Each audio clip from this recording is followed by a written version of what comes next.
Jake and Lexi Wire here in Wrightsville Beach, North Carolina, and we just wanted to wish y'all a happy Independence Day this week from our family to yours. Everybody be safe out there, and a special thanks to all the servicemen and women. You guys enjoy the weekend. Thank you. If tomorrow all the things were gone, I'd work for all my life, and I had to start again with just my children and my wife.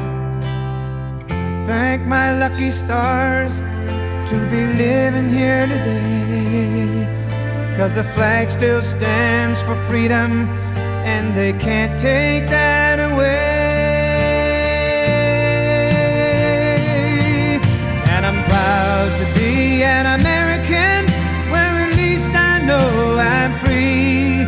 And I won't forget the men who died, who gave that right to me. And I gladly stand up next to you and defend her still today, 'cause there ain't no doubt I love this land.